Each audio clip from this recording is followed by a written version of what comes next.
Hola, ¿qué tal mis estimados? ¿Cómo están? Bien, mi nombre es Hugo Carrasco, soy profesor universitario en la carrera de la licenciatura de enfermería, soy docente y jefe de curso del segundo año de la carrera en la Escuela Superior de Enfermería Cecilia Grierson y estoy esta vez con ustedes acompañándolos para poder editarles este video que trata sobre medio interno. No les voy a comentar cómo está el medio externo, pues el medio externo ustedes saben muy bien que es lo que nos rodea, es el medio ambiente, ¿sí? El sol que recibimos, las estrellas, la atmósfera, pero en este momento estamos en una pandemia gracias al coronavirus, el COVID-19, que nos ha llevado a una cuarentena, a guardarnos en nuestras casas y estar quietitos acá sin salir a la calle. Bien, no importa. Vamos a hablar del medio interno, ya que este tiene tanta influencia en nuestro organismo, tanto en mantener nuestras vidas como también, ante un desequilibrio de este medio, enfermarnos.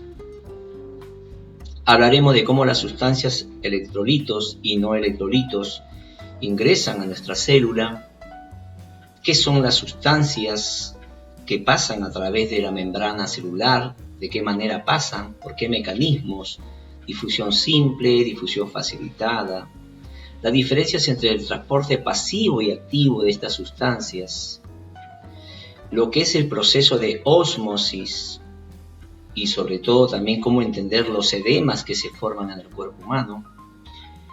También vamos a hablar de lo que son soluciones tónicas respecto a la concentración entre soluto y solvente, las soluciones isotónicas, hipertónicas e hipotónicas respecto al plasma sanguíneo, por supuesto, y los desequilibrios entre los electrolitos que nos llevan a enfermedades y, por supuesto, veremos que también de esas enfermedades qué tratamientos hay al respecto y qué cuidados de enfermerías vamos a tener para poder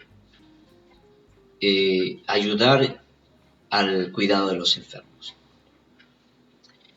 Tenemos que saber que nosotros somos organismos pluricelulares y que la mayor parte de nuestras células, ¿sí?, viven sumergidas en el llamado líquido intercelular, ¿sí?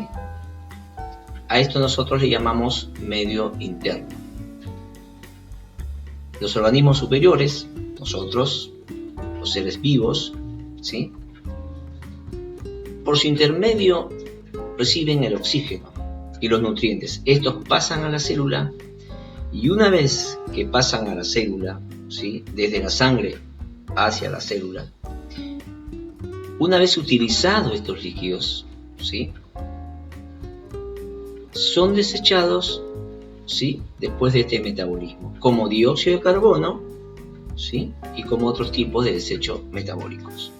Es decir, vamos a ver cómo pasan los líquidos a través de la membrana a la célula y cómo después del metabolismo salen los líquidos, eliminados por un sistema excretor. Bien, veamos con un poquito más de profundidad todo este preámbulo que estamos hablando del medio interno, los líquidos y electrolitos, el equilibrio y los trastornos. Alrededor del 60% del peso de un adulto típico está compuesto de líquidos, agua y electrolitos. Factores que influyen son edad. Como ustedes pueden apreciar acá, ¿sí?, las personas menores desde su nacimiento tienen 70 al 80% de su peso.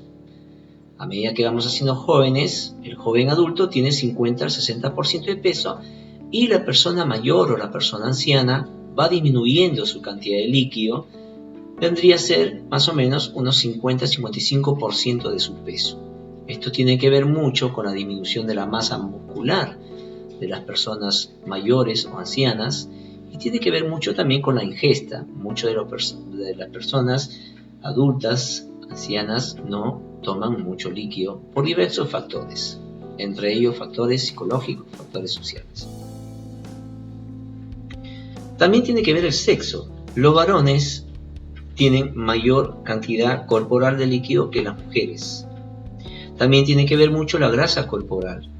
Las personas delgadas tienen más agua que las personas obesas, pues las personas obesas tienen mayor cantidad de células grasas, adipocitos, y por eso tienen menos agua. Así también en nuestras estructuras la cantidad de agua es diferente. Estructuras de los sistemas, como por ejemplo el sistema esquelético, tiene menos agua que el sistema muscular.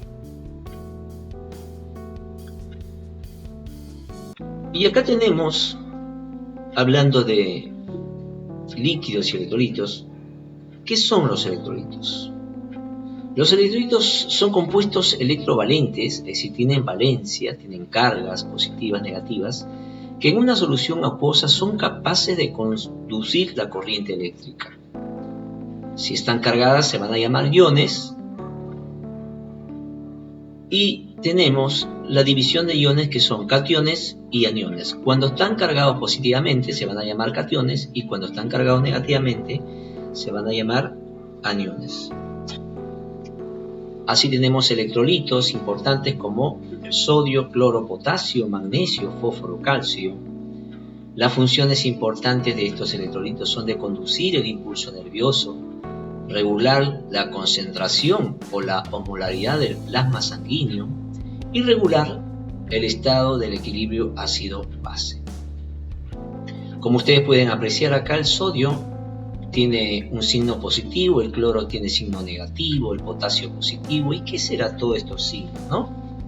¿Qué significa que estos compuestos o electrolitos, esos superíndices más y menos que tienen, dan la representación de que quedan con cargas, ¿no? Positivas y negativas? Voy a dar una simple explicación.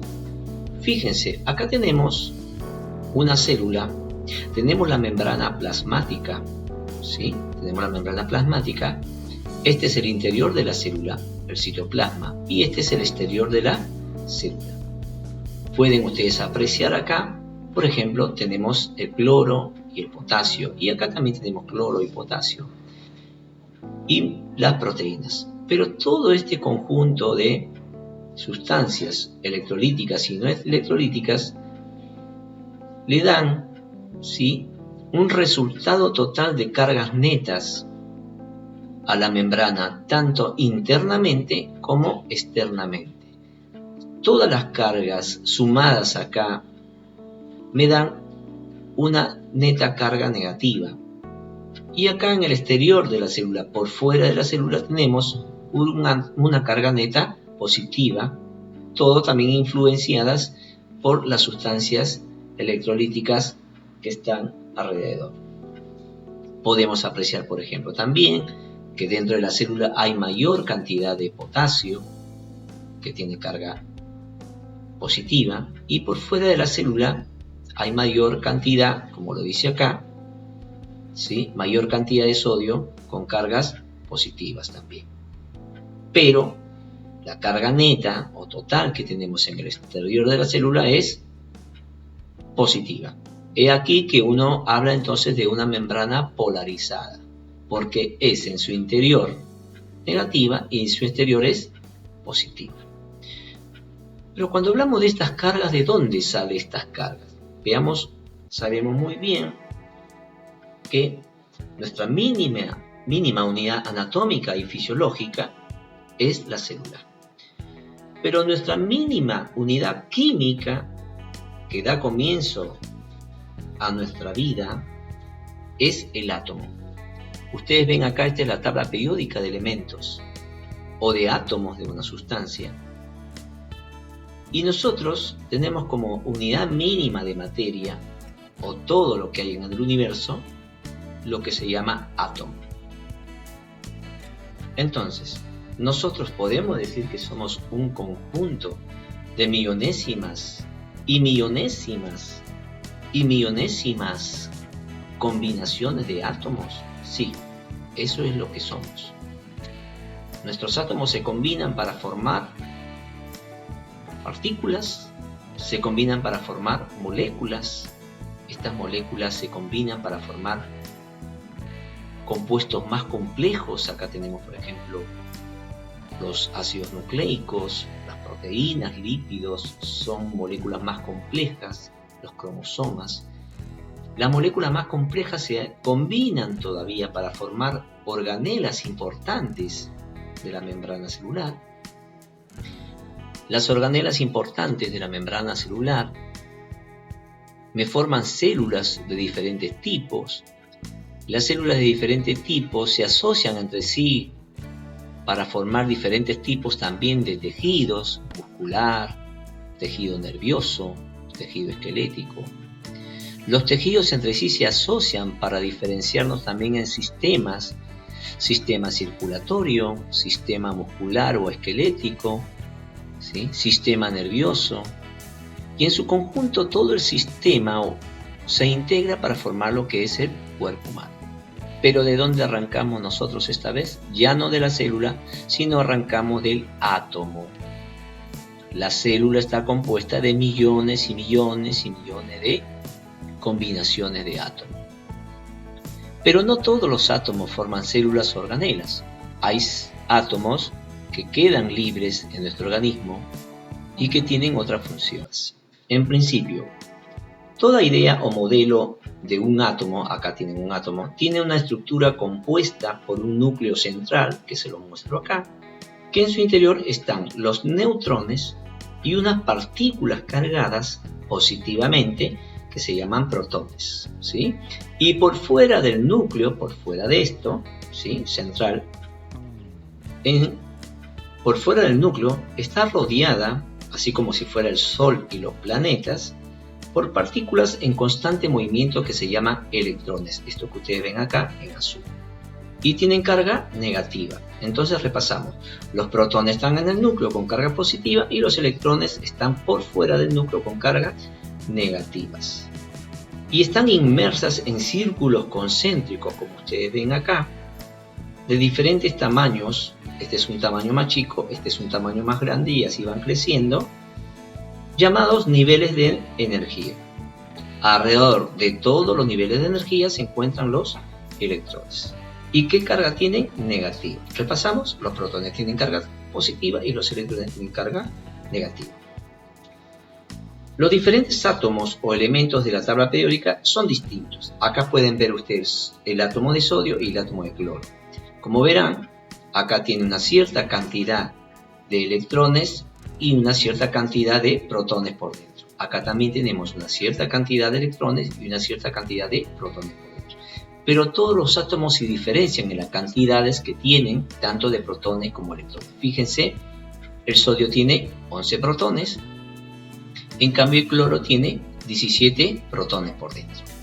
Asimismo, el sodio tiene 11 electrones en los niveles de energía y el cloro tiene 17 electrones. Si los cuentan, con un tiempo van a encontrar 17 electrones. Pero miren, ambos átomos habíamos dicho que tienen diferencias entre las cargas positivas y negativas. Sin embargo, cada átomo tiene la misma cantidad de protones que la misma cantidad de electrones. Por regla general, entonces, cada átomo tiene la misma cantidad de protones que la misma cantidad de electrones. Es decir, tienen la misma cantidad de cargas positivas y de partículas con cargas negativas, que eso le confiere, ¿sí?, a ser un átomo o una sustancia neutra, es decir, que no tiene ni cargas positivas ni cargas negativas que le sobren, son iguales, por lo tanto está en estado neutro. ¿Estamos hasta ahí? Bien, pero ¿qué es lo que pasa cuando un átomo quiere unirse con otro átomo o cuando se une? Fíjense, tenemos en este caso que el sodio tiene 11 protones y tiene también 11 electrones, pero acá dice 10. ¿Por qué? Porque el sodio quedó en su último capa o nivel de energía, quedó con un solo electrón. Generalmente todos los átomos que tienen menos electrones en su último nivel de energía tienden a perderlos, o mejor dicho, a cederlos para poder hacerse una unión con otro átomo. En este caso, el sodio ha cedido su electrón, vamos a decir, o ha perdido su electrón, para cederlo al átomo de cloro. Se lo cedió, de alguna manera se casó con el cloro, ¿sí? Para unirse, ¿no? La intención ha sido para unirse y formar otra molécula, ya no que queden como un simple átomo, sino como una molécula. Fíjense ustedes, antes el sodio tenía 11 protones, acá está, y 11 electrones. Resulta que ahora, al perder o a ceder su electrón, se quedó con 10 electrones. Y la pregunta del millón es, si se quedó con 10 electrones, y si vamos a sacar la diferencia entre cargas positivas y negativas, el sodio en este momento, ¿cuánto tiene? Perdón, vamos atrás otra vez. El sodio en este momento, ¿en cuánto gana en cargas con respecto al electrón? En una más, ¿verdad? Tiene más cargas positivas que cargas negativas. Por eso que se pone un signo positivo. Vamos a suponer que el sodio haya perdido 2 electrones. En esos casos, el sodio ya no tendría 2 signos positivos, no tendría un solo signo positivo, sino serían 2. Vamos a suponer que el sodio pierda 3 electrones, entonces en este caso tendríamos que poner un 3 y un signo positivo, o de lo contrario poner 3 signos positivos. ¿Se entiende? O sea, dependiendo de la cantidad de electrones que pierda un átomo, se carga positivamente. ¿Por qué? Porque prevalecen más las cargas positivas que las negativas. Pero miren lo que pasa con el cloro. Anteriormente el átomo de cloro tenía 17 protones y 17 electrones. ¿Qué pasa? Esta vez ganó un electrón que viene proveniente del sodio, ¿verdad? Al ganar un electrón ya no tiene 17 electrones, sino tiene 18 electrones. Y la pregunta del millón acá también es, ¿cómo se carga? ¿Positivamente o negativamente? Se carga negativamente porque ganó un electrón. Antes tenía 17 y ahora tiene 18. Quiere decir que ganó un electrón. Al ganar un electrón, y como los electrones tienen cargas negativas, quiere decir que tiene de más, ¿qué cosa? Un electrón. Vamos a suponer que el cloro haya ganado 2 electrones. ¿Cuántos signos negativos tenemos que poner? 2. Vamos a suponer que el cloro haya ganado 3 electrones. ¿Cuántos signos negativos tenemos que poner? 3 signos negativos. ¿Qué significa tener 3 signos negativos? Que ha ganado 3 electrones. ¿Se entendió? O sea que ese era el fundamento porque las sustancias tienen símbolos más y menos, y esto obviamente hace referencia a que se cargan positivamente cuando pierden electrones o se cargan negativamente cuando ganan electrones. ¿Se entendió? Bueno, esa es la razón por la cual ustedes ven una sustancia con signo positivo y signo negativo. Pero otra de las cuestiones importantes es que tienen que saber que ahora estas sustancias no son iguales a estas. Ya no son más átomos. Ya no son átomos. Una vez que han perdido electrones o han ganado, a esta sustancia ya no se le llaman átomos, sino se le llaman iones. Iones o electrolitos. ¿Se entiende? O sea, cuando esta sustancia está con signo positivo y negativo, ya no se le llaman átomos, se le llaman iones. Iones de sodio, iones de cloro. En este caso es un catión porque es positivo, y en este caso es un anión. ¿De acuerdo? Es así como se casó. Esta es la historia del casamiento entre el sodio y el cloro. El sodio se convirtió en un ion positivo y el cloro se convirtió en ion negativo. ¿Cómo se llama este enlace? Este matrimonio se llama enlace iónico. El sodio o cloro unidos juntos es famosa sal de mesa común que todos comemos en casa.